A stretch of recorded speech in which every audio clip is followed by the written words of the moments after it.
हनुमान तुम्हें विवाह करना होगा।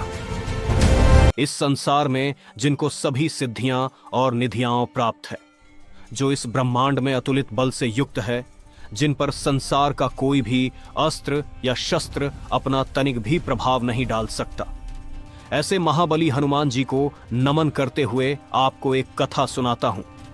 यह सुनकर शायद आपको आश्चर्य हो, लेकिन पराशर संहिता में प्रसंग मिलता है जो इस रहस्य को उजागर करता है। पवन पुत्र हनुमान ज्ञान और विद्या के महान साधक है, और ये ज्ञान और विद्या प्राप्त करने के लिए उन्होंने सूर्यदेव को अपना गुरु बनाया और उनसे समस्त विद्याओं को सीखने का संकल्प लिया।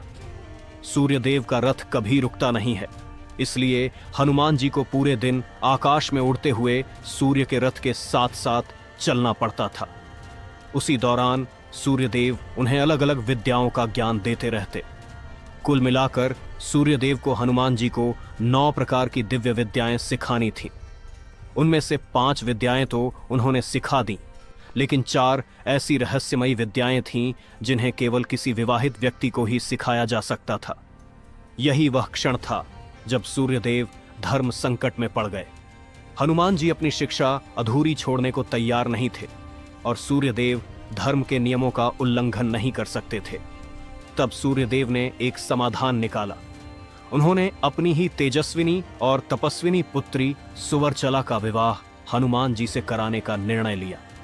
कहते हैं कि यह विवाह केवल एक उद्देश्य से हुआ, ताकि हनुमान जी अपनी शिक्षा पूर्ण कर सकें। विवाह के बाद हनुमान जी ने शेष विद्याएं भी प्राप्त कर ली और सुवर्चला देवी तपस्या में लीन हो गई।